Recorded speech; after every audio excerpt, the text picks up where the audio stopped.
There is no escape. I started truly understanding what that meant for the first time in my life 5 years ago. Most of my adult life has been spent controlled by addictive qualities, i.e., the first time I started drinking, I knew that I had a problem and I needed to quit. And you might think that's impossible, but it's not. I'm sure many of you out there can identify that. The literal first time I started. Ever since I started drinking, I've been trying to quit drinking. It took me 20 years. But it wasn't just drinking, it was many other things. I went through a little period with gambling. I went through a period with gaming. I even got addicted to online chess. And that might blow your mind. But trust me, if you play bullet chess, I guarantee you'll know some other people out there who can definitely identify. The sound of it, everything about it, it's just very like dopamine. Ding, ding, ding, ding. You might say, well, isn't that good for you? No, it's not. Not if you're doing it mindlessly. Some people can do it and they think about it and they're present, but I wasn't doing like that. I was doing it as an escape. All of these things I did as an escape. And what was I escaping from? Well, I was trying to escape from this reality. I was trying to escape from myself. You see, I didn't have any self-confidence. Really. I always thought everything I did ended up wrong. Every decision I made ended up being the wrong decision. I always thought that if I tried to do something, I was an imposter. People would sniff it out right away. That there's people better than me.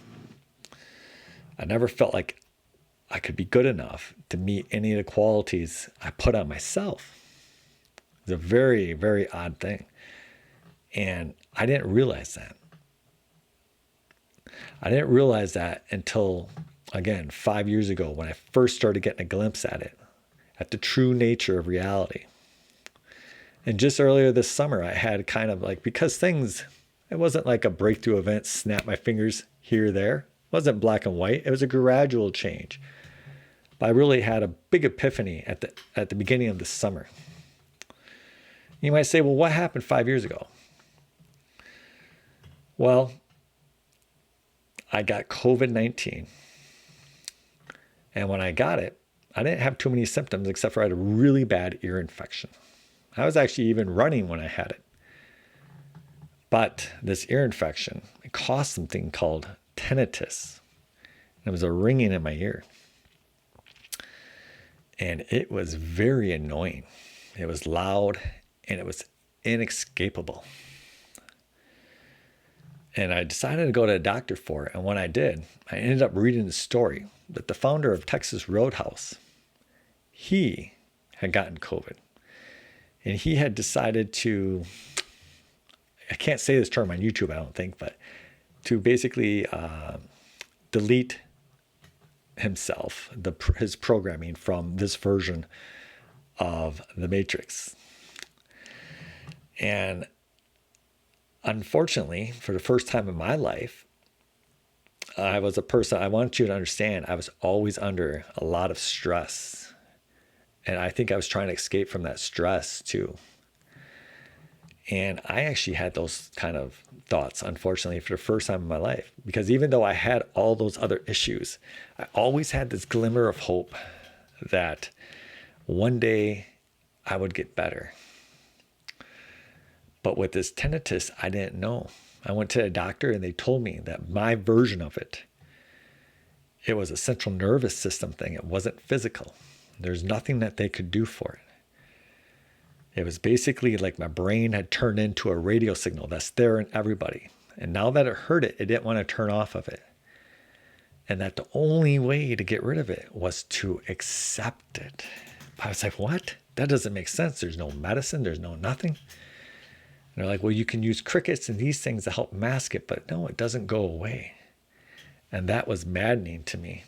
And then to hear someone successful go through a tragic event like that, I was like, boy, this is someone who, in my mind at the time, I was like, oh, such, way better than me. And they couldn't manage. And so I had some of my deepest and darkest thoughts. And my entire adult life, I've battled seasonal depression. I've had some points in my life where I literally couldn't even leave the bed. I would be almost like catatonic. And no, I didn't have catonia. I'm not saying I did, but if you've ever been deeply depressed, you understand what I'm saying, where you don't want to move, you don't want to open your eyes. If you didn't have to, you wouldn't even want to breathe. You don't even want to think. You just want to be in this blank state. Even thinking about it, it's just like, wow. But even in those moments, it wasn't as bad as this. This was inescapable. It was devastating me. And so the doctor, she recommended I go see the psychologist. And I was like, I better do this because I have 2 young children. And I just wanted to try to, I was like, I can't do anything drastic. I gotta be here. And I went to this lady, and she was, as a metaphor, a literal angel sent into my life. She introduced me to Eastern philosophy. Now, I had read some books before in Eastern philosophy, but they never really stuck. But this time they did. It was slow, it was hard. But I started understanding the power of acceptance, the power of breath, the power of being in the here and now. And more importantly, that there is no escape. Heaven, as said by Jesus in Logia 3 of the Gospel of Thomas, the kingdom of heaven is not over there. It's not over there. The kingdom of heaven is essentially here and now. I'm paraphrasing. It's a state that we create for ourselves. You may not believe that if you believe in the traditional version of Christianity, and that's fine. But I understood that better than ever during this state. And it lined up well with what I was learning in a lot of these Advaita Vedanta books I was reading. Right? Heaven and hell were places that I created for myself and that I could create around me through my actions. It wasn't a literal place that you go to. It's not some end goal. Heaven isn't an escape. There is no escape. That's what I'm trying to say. And that's what I understood. We're all a part of this system. And Hermetics, they call it the all. And there can be nothing apart from that system. There is no escape from the all, because if there was an escape, it wouldn't be the all, because it would mean that you're subtracting something from the all. And once I started understanding this, I started realizing that no matter what my problems were in life, that chain of thought I had approached there for just a moment, it would never solve anything. And it doesn't solve anything, because whatever my karma is, whatever my vibrations are associated with this form would just come back and would have to be faced again. And so I might as well face it right now. And that's what Lord Krishna tells a young Arjuna. Arjun, just do. Stop lamenting. I'm paraphrasing, of course. And Arjuna would be like, what about this? I don't want to kill my uncles. I don't want to do this. Arjuna, do you want to be a coward in life? Or do you want to be, do you want to be this grand victor for your people that they'll sing songs about and stuff? Well, why should that matter? Well, ultimately it doesn't, but it's your choice. You see, you can choose to do nothing in your life, but there's action and inaction. You don't escape the system by doing nothing. You're still a part of it. You're just playing a part that's extremely painful. Trust me, I know. When you sit here and put all this self-doubt into yourself, you're still playing a part in the system. When you try to resist it, you're playing a part in the system at some level. And the epiphany I had this summer was that this applies at every single level. i.e., your local community, your household, your local community, your state, your nation, the world, etc., etc., etc. And no matter what you think, there's no way out. And that's okay. It's not said to make you be scared. Because you see, what you can do is you can take all of those fears and doubts that you tried to escape from all your life, and you can delete those, and you can reboot yourself here and now in this form. The future is wide open and it's clear. And what I'm talking about is not easy because it requires being present. It requires doing. But as Lord Krishna told us, don't worry about your actions. If you're worried about them, give them to me. Let them be my concern. Karma yoga, selfless action. Do without worrying about the results. Just do. Who cares how good you are? Just do. Right? Who cares what other people think? Just do. And the more I start to understand this, I look around. I mean, look at our government here in the United States. And I don't want to make this too political.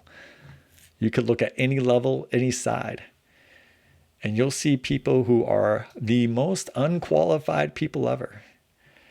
And these are the people running our society. And they're doing it because they believe in themselves. And they're not worrying about it. They're just doing. And so there's no reason for you to self-critique yourself and feel like an imposter. All you need to do is determine what you want to do and just do. And in determining what you want to do, don't overthink it. If you have to, just do one thing and then just move on and do another. And that's what I understood. I want to tell you, I've been sober for quite some time. Even before that tinnitus event, I was sober for a while. My drinking had really got out of hand. It caused a lot of problems. But I was white knuckling it sober. Now, I've accepted my sobriety. I look at my sobriety as one of my things that's a part of me. I know some days, there's still some days where I think about things like that. It's not very often, but it's fine. I accept it now. It doesn't bother me. Whereas before, it would torment me. I still have my tinnitus. I can still hear it. In fact, when I don't hear it, it actually bothers me more than when I do hear it. Like the last few weeks, it's been kind of loud because whenever I get bad allergies, it acts up. But when I go out, sometimes I don't hear it. I'm like, It's a weird thing. My kids look at me and they call me, sometimes they'll say, hey, this is the new dad versus the old dad. It wasn't that I was a bad person before. I never drank around my kids or anything like that. But I would be gone on benders. And I was caught up in the game of trying to make a lot of money. So I spent a lot of time working. And I wasn't around. And when I was around, I could be a butthead, right? Maybe just not paying attention. And so now it's not like, hey, I'm perfect all the time. But I try to be present. When people talk to me, I'll take a breath sometimes and be like, okay, yeah, my mind's racing. Let me just clear my head and just hear what this other human being has to say. And I'm here to tell you, you can do these things. And that's what I want Reboot U to be about. Is that maybe you were like me in your entire adult life and even most of what you can remember in your life.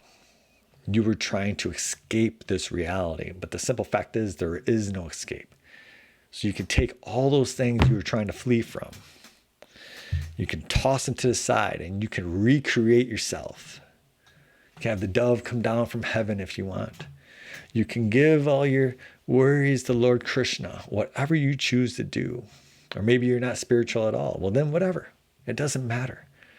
You can toss all those things to the wayside, right? And you can reinvent yourself right here and now. The future is open and it's clear. And so this channel is going to be me sharing my journey with you and things that I've learned. And the difference I want to make between this and other self-help channels is this. I want to focus on karma yoga, selfless action.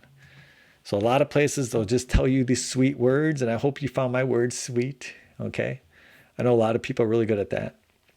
So what we're going to learn about today is compound interest versus simple interest. And you might ask, why such a boring topic?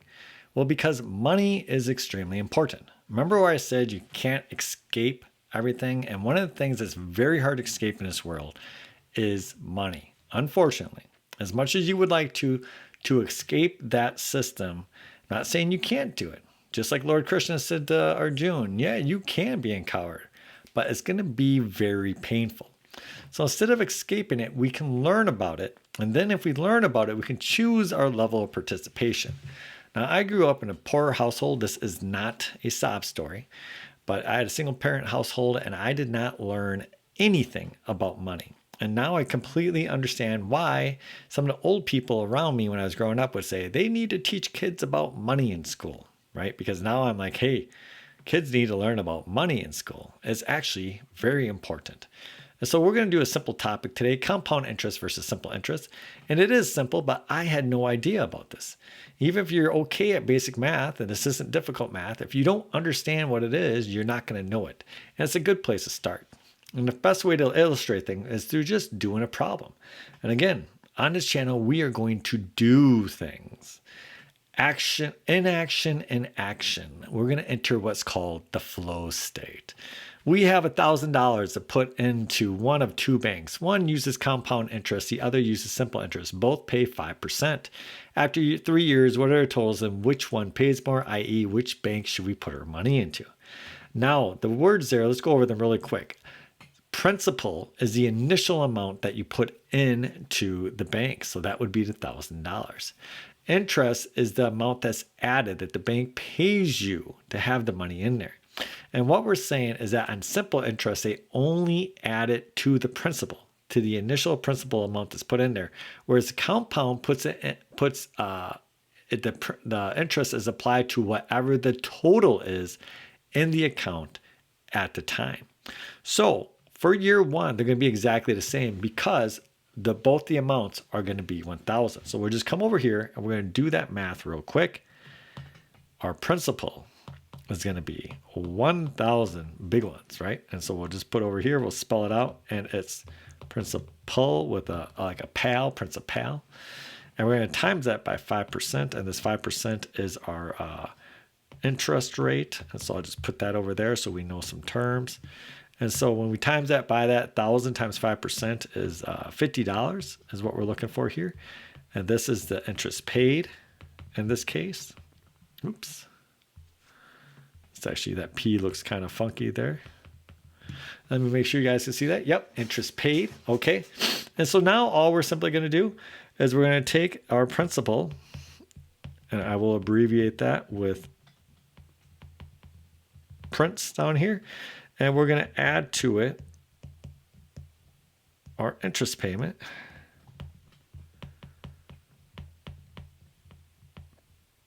Paid. And excuse my handwriting. I know I don't have great handwriting. And so the total for both amounts is going to be, and this is going to be our total. Okay, is going to be $1,050. So into both of them, after year one, we have $1,050 as our balance. Now things are going to change slightly. Okay, things are going to change, and I'm going to have to get my calculator out because some of the math I'm not going to be able to do in my head. Actually, I probably could, but I just want to make sure I get it right. It's not super difficult math. Okay. And now when we look at it, okay, remember that the compound applies to whatever the total is. And the total after year one is 1050, but simple only applies to the initial principal. So for the initial principal, for the simple interest for year two, okay, this first part's going to be exactly the same because it just applies to that $1,000. But then when we come down here, okay, we're going to erase that. And this isn't going to be principal anymore. It's going to be the total, right? So this is going to be the total in the account, which at this time is 1050. If you're wondering about where I got that from, right? Simple interest, 1050. So now we put that 1050 over there. And we're going to add that 50 to it. And so now what do we get? We get $1,100, okay? So let me just go through that math quick. Sorry that my Apple Pen is acting up. We have $1,000 in principal, 5% interest rate. That means the interest paid again is $50 in the simple interest account. But now our total isn't $1,000 that we started with. We actually had $50 from year one, so it's $1,050. We're going to add $50 onto that. And so now we have, as a total, $1,100. Okay, oops, 1100. But now we're going to see some differences, okay? And the main reason we're going to see a difference is because of some wording here, okay? So first of all, I want to clean up some of this. That's just really messy. It's bugging me. But the main thing is going to be right here. Because remember, it doesn't apply to the principal in the simple interest says. It applies to whatever the year one amount is, whatever's in the account currently, year one amount. And now that is $1,050. And so when we look at that, oh my gosh, my phone is updating again. I am really sorry. I'm going to have to try this math in my head. 5 times 1,000 is $50, and 5% of 50 is $250. So this should be interest paid is $52.50. I'm not doing that to impress you. My phone, it just decided to update now, of course. Anyways, $52.50 is the amount paid. And now when I add this up, again, I'm going to go to the total for year one, $10.50. So I'm just going to bring that down. $10.50, Apple Pen, please work. And we're going to add to that $52.50. And what does that equal? That equals $1,102.50 for our year two total. So we're ahead of the other count. Do you see that? Because it's compounding, we got paid on that $50 from the first year. And now we're ahead by $2.50. Okay? And so now we're going to come over here. And again, year three, we have to change some of the terms. Okay? When we go to the simple interest rate. Okay? Because again, this only is on the principal. Okay? So now that we're ready here, remember that this only ever applies to the principal and a simple interest model. So we'll just put prints to keep it short. Okay? And so this is the easy one for math. We know it's $50. And our total now is going to be $1,100. That's our year two total plus 50. And we have a nice $1,150 total. So we'll go over here and we'll put that in there. Okay, but now the compound interest is slightly different as we examined. And so again, it doesn't look at the initial total. What it looks at is it looks at whatever the current amount is. Okay, it compounds. And the current amount is $1,102.50, and there's no way I'm going to be able to calculate that in my head. Oh man, and my phone is still updating. So how am I going to do this? You know what? Let's go ahead and try to calculate it in our head. And the way I like to do problems like this, I'll just show you how I'm thinking this out. Here will be another math lesson. So I just break it into parts. And I say, well, 1,000, and I times that by 5%. And that's $50. Okay. And then I say, well, I got 100. I'm going to times that by 5%. And that is $5. Okay. And so now I just need that remaining $250. I'm going to times that by 5%.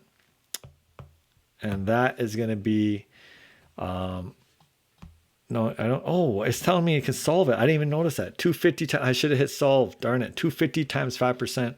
Well, now that we're doing it, let's figure it out. That would be 5 cents, 10 cents, and then half, 12.5 cents. That's what that would be. And so this total would be $55.12. You say 12.5 cents, but we'll just say 55.12.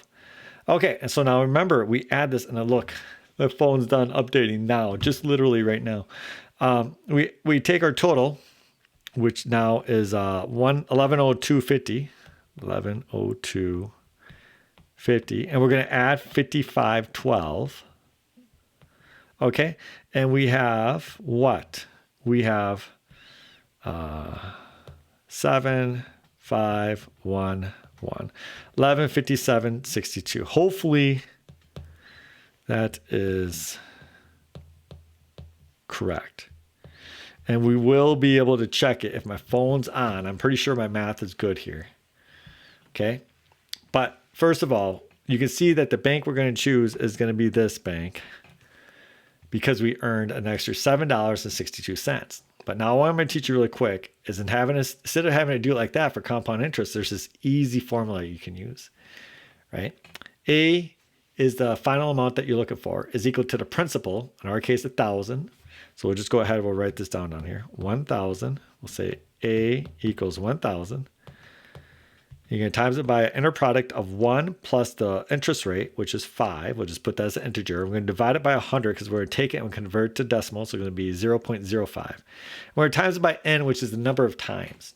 Now we're applying it once a year for 3 years. So that's going to be 3 times. But understand, you could say it's biannual, compounded biannually, or it could be compounded monthly. And in that case, 3 years, if it's monthly, it would be 36 times. Okay, just so you understand it. Obviously, the more it's compounded, the more it's going to be worth. Okay, and I cannot do this in my head because it's going to involve a decimal with a power. But my phone is on, it's starting, and hopefully it doesn't do a billion different things now that's reset and allows me to do this math problem. And we're going to do that to the third. And you can see right here, we did it correctly, 1157.6250, or in our case, we just put 1,157.62. I guess, would a bank round that up? I don't know. Okay, so that's the same we had up there. You can see that final amount right there, same as final amount right there. So I did my math right. Okay, so that's very nice to know that I can do things like that on occasion. I'm not going to pretend I'm a mathematician because, as you know, I have imposter syndrome. So if I say that, then one of you will be really good at math and then I'll feel terrible about myself. But no, I'm not, because I'm rebooting myself and I don't have to be the best or even competent at anything. All I have to do is attempt and do. And I'm going to leave the results to Lord Krishna. Okay, so if you have a complaint with anything I'm doing, take it to my boss, Lord Krishna, and it will answer all of your complaints. That's what I got for you today. Hopefully you found this useful and hopefully you like this concept. We're not going to just do math problems. We're going to do much, much more. Maybe we'll go for a walk. Maybe we'll do yoga, but we're going to do young Arjun and Arjunas. We are going to do. Take care. Reboot you today, now. Don't wait. Be who you want to be. Take care.